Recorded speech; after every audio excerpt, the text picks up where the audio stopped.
Svätý Charbel Maglov je známy ako pustovník z Anaja.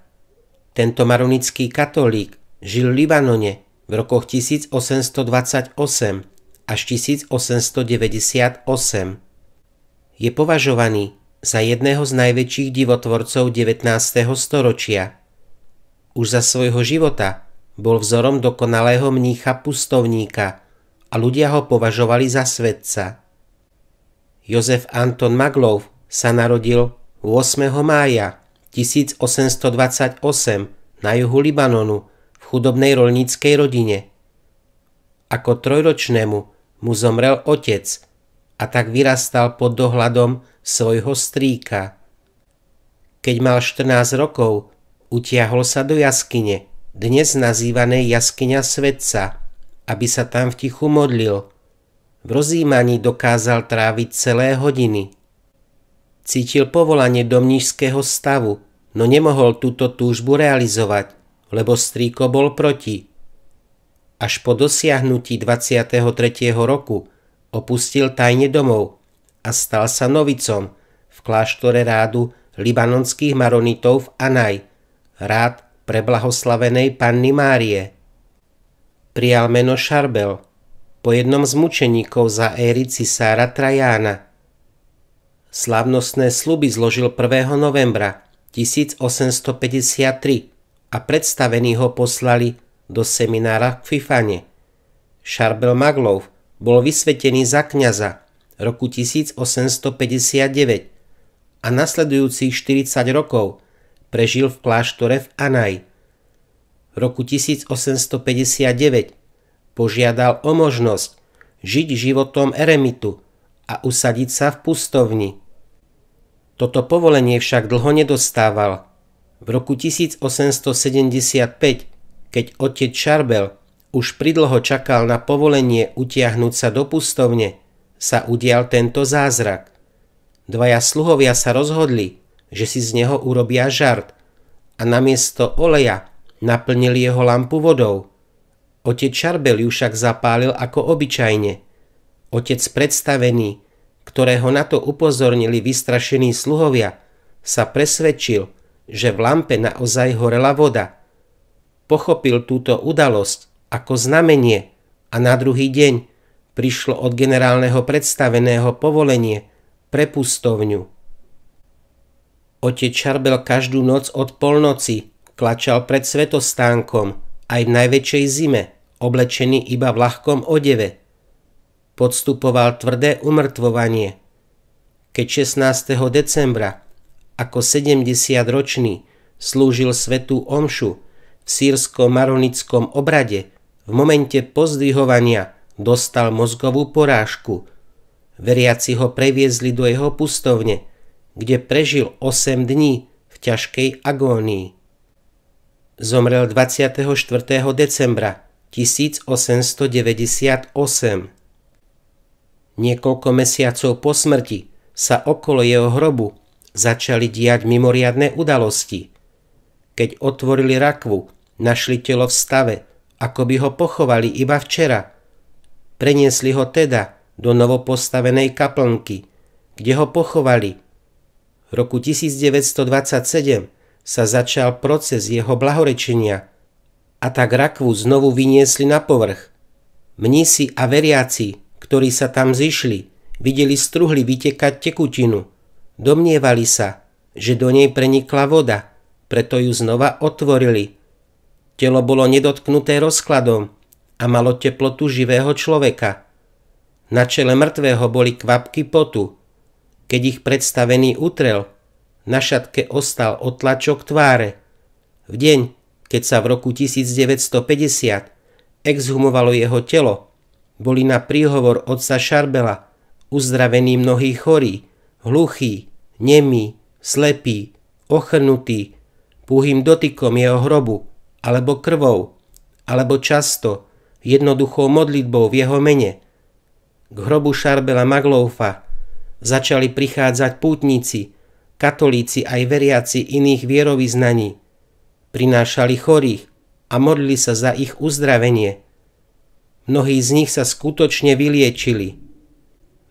Počas druhého vatikánskeho koncilu pápež Pavol VI vyhlásil Charbela Magloffa za blahorečeného 5. decembra 1965 a 9. októbra 1977 ho pripísal do zoznamu svätých.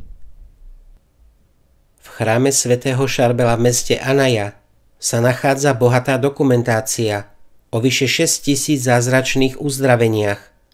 Iste, je to však len malá časť zázračných znamení, ktoré sa stali na príhovor svätého pustovníka z Libanonu. 10% z nich sa týka nepokrstených, moslimov, drúzov a takisto vyznávačov iných náboženstiev. Vybrali sme niekoľko z nich. Uzdravenia z posledných rokov. V jeseni roku 2004 54-ročná francúzska Bernadetta Mária Helena Vermatová z mesta Orange sa vybrala na púť do Libanonu k hrobu svätého Charbela. Žena mala zhubnú rakovinu prsníkov a žalúdka. Po prijatí sviatosti zmierenia a Eucharistie sa pri hrobe svätého Charbela pomodlila celý ruženec. Vyšetrenie, ktorému sa podrobila po návrate domov, preukázalo úplné uzdravenie. George Younan je americký kardiológ. V roku 2004 sa mu v ušiach objavil zvláštny šum a bolesti hlavy. Ukázalo sa, že to bolo spôsobené upchávaním hlavnej tepny, ktorá krvou zásobuje mozog. Bola nutná operácia, ktorá však bola veľmi riskantná a mužovi hrozilo ochrnutie alebo dokonca smrť. Napriek tomu sa George rozhodol pre zákrok. Keď sa dozvedel termín operácie, jeho žena sa začala vrúcne modliť k svätému Charbelovi a prosila ho o príhovor u Boha, aby sa jej manžel uzdravil. Nasledujúci deň sa George cítil výborne a prestali všetky jeho bolesti. Lekárske vyšetrenia ukázali, že tepna sa nevysvetliteľným spôsobom vrátila do normálneho stavu. Libanončanka Malake Michelle Malek sa narodila roku 1950 so znetvorenými nohami. Mohla sa pohybovať len pomocou bariel a špeciálneho ortopedického zariadenia. Niekoľkonásobné operácie boli neúspešné. V roku 2004 Malake strávila 3 dni v kláštore v Anaj pri hrobe svätého Charbela, kde sa postila a modlila za svoje uzdravenie. Hneď po návrate domov bola uzdravená, jej nohy sú normálne. Žena okamžite vycestovala späť k hrobu svätého Charbela, aby sa poďakovala za svoje zázračné uzdravenie. V roku 1992 švédske a britské noviny, medzi nimi i Guardian, informovali o 15-ročnej Samire Hanach, ktorej sa zjavil svätý Charbel u nej doma, nedaleko Štokholmu. Odtedy z portrétu svätého Charbela, ktorý má Samira vo svojej izbe, vyteká zvláštny olej, ktorý má liečivé účinky. Začiatkom januára 1993 Nouhat al-Chami, 59-ročná Libanončanka, matka 12 detí, úplne ochrnula na ľavú stranu. Jej stav navyše komplikovalo upchatie krčnej tepny. Nouhat mohla jesť a rozprávať len s čoraz väčšími ťažkosťami. Podľa názorov lekárov bolo možné ešte skúsiť operáciu, ale šance na úspech boli minimálne. Manžel a deti vložili svoje nádeje už len do Pána Boha. Najstarší syn chorej matky, Sad, sa vybral na púť do nedalekého kláštora v Anaj, kde sa nachádza hrob svätého Charbela. A tu, na jeho príhovor, prosil za uzdravenie svojej matky. Po návrate domov jej natrel krk tekutinou, ktorá vyteká zo svätcovho tela. Žena veľmi trpela a modlila sa k Panne Márii i k svätému Charbelovi o skorú smrť. Najbližšiu noc mala zvláštny sen. Snívalo sa jej, že pri jej lôžku sa objavil svätý Šarbel ešte s jedným rehoľníkom a povedal jej, že jej prišiel zoperovať krk. Chorá spočiatku nesúhlasila, ale napokon uverila mníchovým argumentom, že len vtedy ozdravie, keď sa dá operovať. Ako ma môžu operovať, keď nemajú chirurgické nástroje ani anestetické prostriedky? Pýtala sa sama seba, chvejúca od strachu. O chvíľu zacítila na krku rehoľníkové ruky a prenikla ju veľká bolesť, ale nemohla sa brániť ani kričať. Keď sa operácia skončila, priblížil sa druhý rehoľník, pomohol jej sadnúť si, upravil vankúš a podal jej pohár vody. Povedala mu, že má ochrnutý aj jazyk a nemôže piť bez slámky. Rehoľník ju ubezpečil, že už je zdravá a už môže sama jesť, piť, chodiť a aj pracovať. Potom obaja rehoľníci zmizli v tajomnom svetle. Keď sa sen skončil, Nouhat sa prebudila a s radosťou zistila, že jej ochrnutie úplne zmizlo. Sama vstala z postele a bez akýchkoľvek ťažkostí začala chodiť po izbe. Keď sa pozrela do zrkadla, zistila, že má na krku po oboch stranách dve jazvy, každú s dĺžkou 12 cm, so švami, z ktorých viseli konce čiernych chirurgických nití. Krk i nočnú košelu mala celú zakrvavenú. Keď sa prebudil jej manžel, začal kričať, lebo videl manželku zakrvavenú a s jazvami na krku prechádzať sa po izbe. Čo sa s ňou udialo? Predsa bola ochrnutá a vôbec nemohla vstať z lôžka. A odkiaľ tá krv? Nouhat manžela upokojila a podrobne mu porozprávala o nočnej návšteve svätého Šarbela, o operácii a o svojom úplnom uzdravení.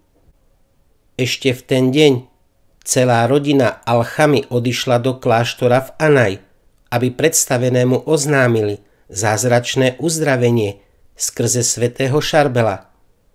Na druhý deň Nouhat navštívila nemocnicu v Bejrúte a stretla sa s lekármi, ktorí ju liečili.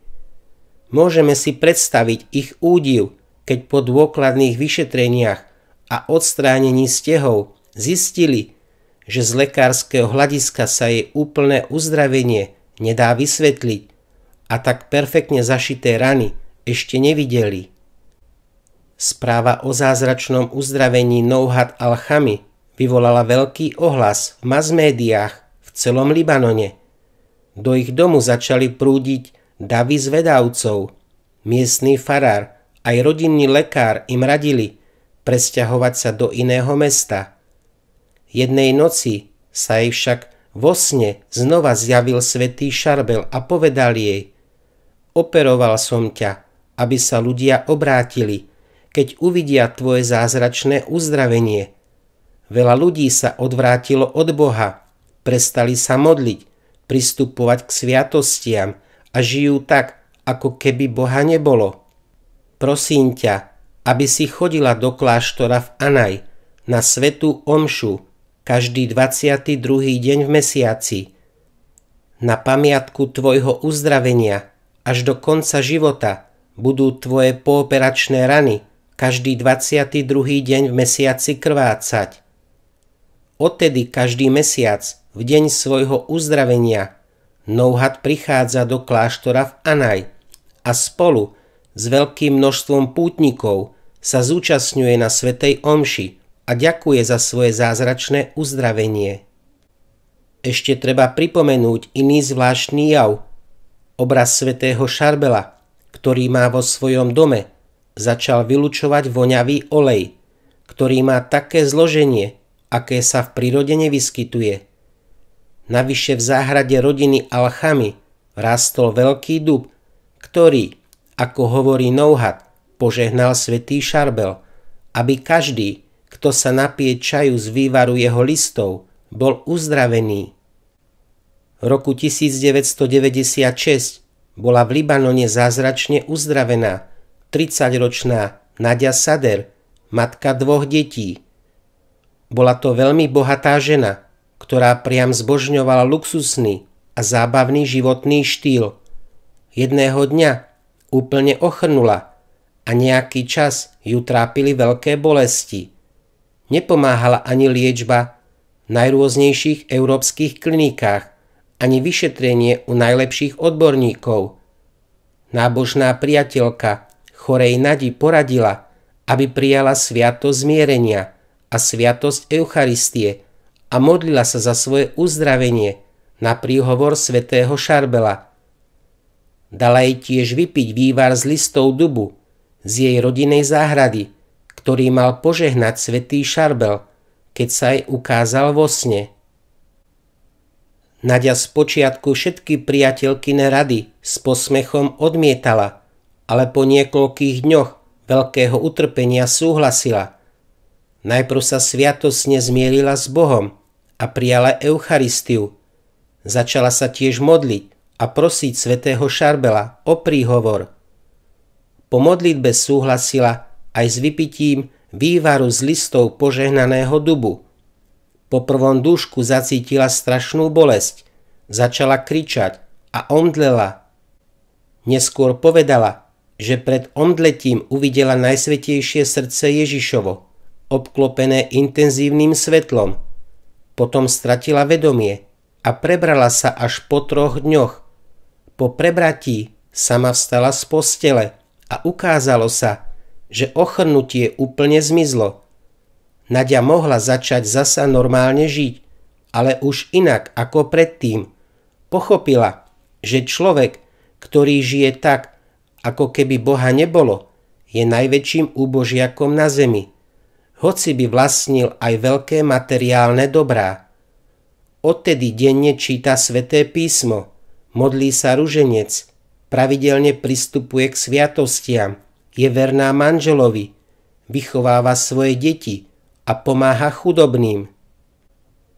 Rôzne príbehy zázračných uzdravení poukazujú na skutočnosť, že ako výstižne poznamenal svätý Exupéry, autor Malého princa, to, čo je najdôležitejšie, je očami neviditeľné, a teda návrat k Bohu a každodenný život vo viere.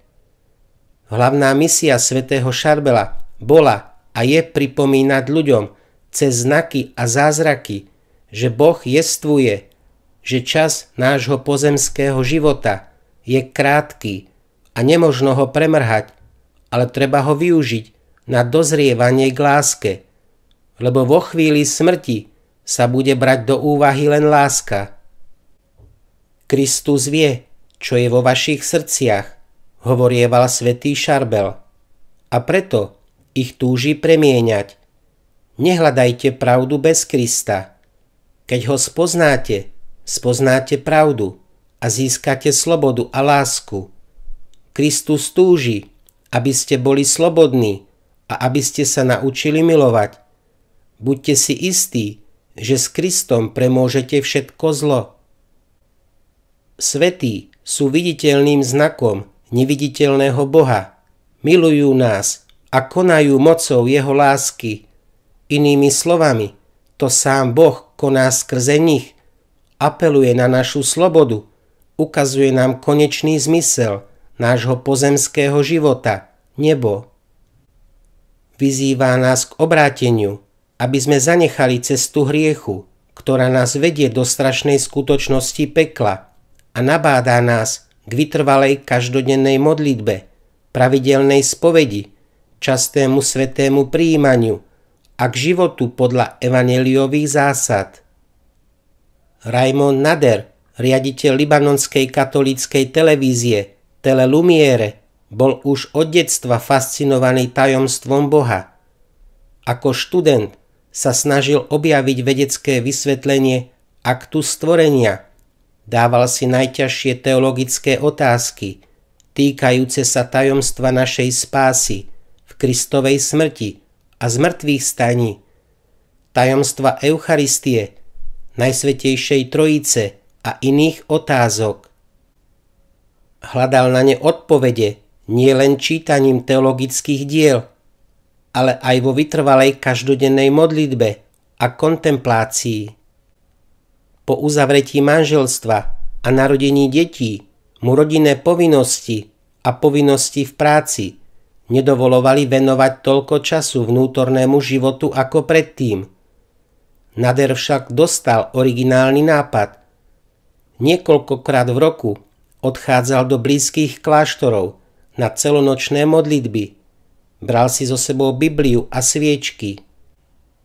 Započúval sa do Božieho hlasu a v kontemplácii hľadal Krista.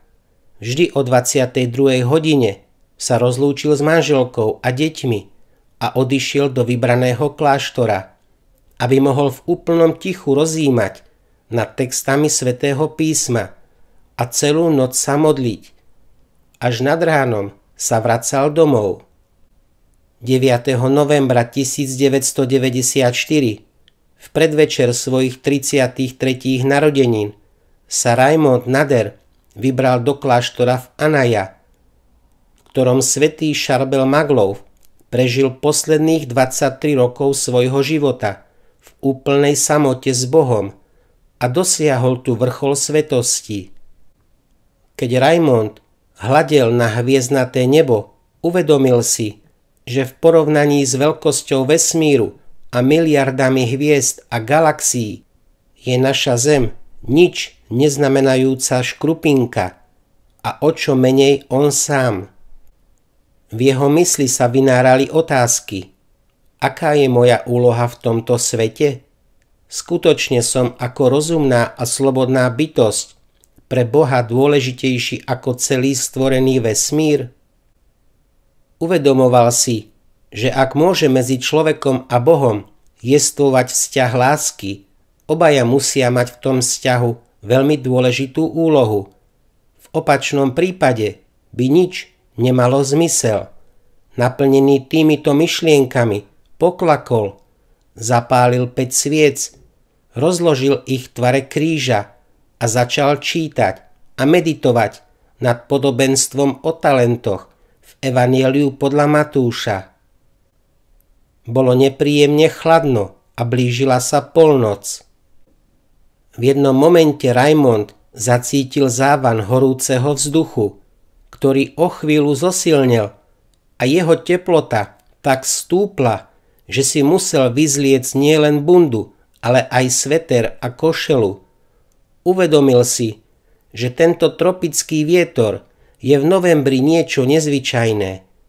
S prekvapením zároveň zistil, že vietor ohýbal konáre stromov, ale nevysvetliteľným spôsobom obchádzal sviece a tie pokojne horeli ďalej. Na to, čo sa okolo neho dialo, nenachádza logické vysvetlenie. V jednom momente stratil zmyslový kontakt s realitou a ocitol sa v jej inom rozmere. Svoj nezvyčajný zážitok opísal v jednom programe libanonskej televízie LBC takto. Ocitol som sa v inom svete, ktorého krásu ťažko vyjadriť slovami. Bol som obklopený tajomným svetlom a prítomnosťou úplne nezištnej, čistej lásky, ktorá všetko udržiava pri živote. Pochopil som, že je to jeden Boh v 3 osobách. Stratil som zmyslový kontakt s materiálnym svetom, ale dostal som iný druh poznania.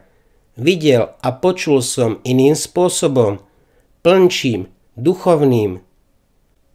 Kontemploval som to zázračné svetlo, ktoré bolo tak neobyčajne oslnivé, že nie som slovami schopný túto skúsenosť opísať. To svetlo súčasne odhalovalo i zakrývalo prítomnosť neviditeľného Boha. Bolo mi jasné, že jestvuje len Boh, ktorý je láska, a len On je jediným zdrojom jestvovania. Ono tajomné, duchovné svetlo bolo 1000-krát silnejšie ako jas slnka, ktoré v porovnaní s ním bolo ako svetlo sviece. To svetlo i napriek svojej nesmiernej intenzite bolo príjemné, prinášalo sladkosť lásky, radosť a pokoj. Na slnko nemožno hľadieť voľným okom, ale na to božské svetlo som mohol pozerať neustále, očarený jeho fascinujúcou krásou. Bolo priezračné a súčasne ma obklopovalo a prenikalo. Nevychádzalo z jedného bodu, ale zo všetkých strán. Ohromený a vo vytržení som sa pýtal sám seba, nie je to sen? Avšak tá prítomnosť mi odpovedala, nie, to nie je sen. Až teraz si úplne privedomý a triezvy. Odpoveď bola jasná a zrozumiteľná. Prenikla ku mne bez slov a bez akéhokoľvek zvuku. Pýtal som sa ďalej, kto si? Kde som to? Okamžite som dostal odpoveď. Ja som a som všade. To ja som láska, ktorú zakusuješ. Takže trojjediný Boh je láska, ktorú nám Bohočlovek Ježiš Kristus zjavil v tajomstve svojej smrti a zmrtvých stania a ktorá túži obdarovať každého človeka. Bolo mi jasné, že trojjediný Boh pozná všetky moje myšlienky a miluje ma nezištnou láskou. Zahŕňa ma svojim nekonečným milosrdenstvom, dvíha ma, keď klesnem a odpúšťa mi všetky hriechy. Božia láska ma naplňala nevysloviteľným šťastím a pokojom. Až v jej svetle som spoznal celú svoju nezrelosť, hriešnosť, egoizmus a uistil som sa, že len vtedy môžem dozrievať v láske, keď dovolím Kristovi, aby viedol môj každodenný život a pomáhal mi premáhať moje chyby. V určitom momente som si uvedomil, že moja skúsenosť prítomnosti Boha a tajomného svetla začala miznúť. Zároveň ma prenikol strach, že stratím vedomie, aj život. Preto som sa začal modliť. Pane, prosím ťa, neodchádzaj, zober ma so sebou. Vtedy mi Pán, som presvedčený, že to bol Ježiš, povedal, že vždy je a stále bude so mnou. Moje zmysly začali naplno fungovať, začal som počuť a vidieť. Mal som pocit, ako by som bol znova uväznený v tele. Zacítil som prenikavý chlad a musel som sa hneď obliecť. Uvedomil som si, že od momentu, keď som sa začal modliť, prešli 4 hodiny. Sviece úplne vyhoreli, ale mne sa zdalo, že to všetko trvalo len chvíľu. Na to, čo sa stalo, som nenachádzal nejaké logické vysvetlenie. Vstal som, zobral Bibliu a pobral som sa k autu. Keď som prechádzal okolo sochy svätého Šarbela, ktorá stála na kláštornom dvore, náhle som pocítil silnú bolesť v ľavej ruke a horúčosť v ramene. Až v aute som si vyhrnul rukáv, aby som zistil, čo sa stalo. S úžasom som zbadal na pokožke otlačok 5 prstov, ako keby ich tam vypálila čiasi horúca dlaň. Po chvíli ma to prestalo bolieť a cítil som na tom mieste už len horúčosť. Nemohol som však pochopiť, ako sa tých 5 prstov mohlo otlačiť na moje rameno. Ukázal som to manželke, aby som sa presvedčil, že to nie je len nejaké moje videnie.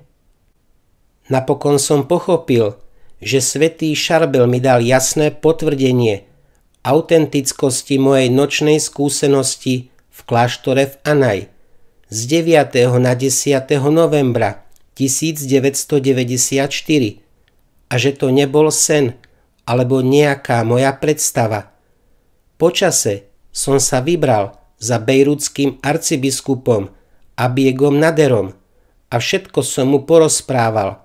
Keď ma vypočul, prikázal mi môj tajomný otlačok na ramene ukázať lekárom. Raimondovu ruku skúmali lekári z rôznych odborov, medzi nimi aj slávny libanonský chirurg doktor Nabil Hokayem, ktorý potvrdil, že otlačok 5 prstov na Raimondovom ramene má znaky popálenín 2. a 3. stupňa a jeho príčina je neznáma. Lekári nenašli ani medicínske vysvetlenie, prečo popálenina po niekoľkých minútach prestala bolieť, prečo na nej nevznikla nejaká infekcia a prečo má popálenina červenú farbu, keď popáleniny majú zvyčajne šedú až čiernu farbu. Lekári navyše potvrdili, že rana sa nezjazvila ako každá rana na koži. Tento fakt vylučoval hypotézu úmyselného poškrabania.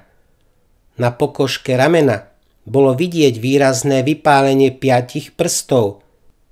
Raimund Nader je presvedčený, že tomu svätý Charbel otlačil svoju ruku na rameno, aby ho uistil, že jeho skúsenosť prítomnosti Boha bola taká reálna ako znak na jeho ramene. Rana po 5 dňoch úplne zmizla a nezanechala nejaké jazvy. V júli 1995, v deň liturgickej spomienky svätého Charbela, sa počas jeho procesie v kláštore v Anai objavil po boku Raimonda starý mních s kapucňou na hlave. Nader nevidel jeho tvár, ale počul vnútorný hlas, ktorý mu odovzdal prvé posolstvo svätého Charbela. Keď vnútorný hlas doznel, reholník zmizol a Nader pocítil na svojom ramene takú istú bolesť ako v pamätný 9. november 1994.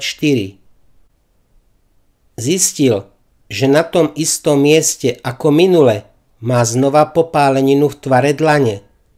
Raimond pochopil, že je to znamenie od svätého pustovníka. Odtedy Raimund Nader pravidelne dostáva od svätého Charbela osobitné posolstvo pre ľudí. Za každým ho sprevádza otlačok prstov na Raimondovom ramene. Posolstva najprv posúdi cirkevná vrchnosť a potom sú zverejnené. Do minulého roku bolo odovzdaných 22 posolstiev svätého Charbela. Vyzývajú ľudí na návrat k Bohu a k budovaniu civilizácie lásky cez modlitbu, pokánie a lásku k blížnemu.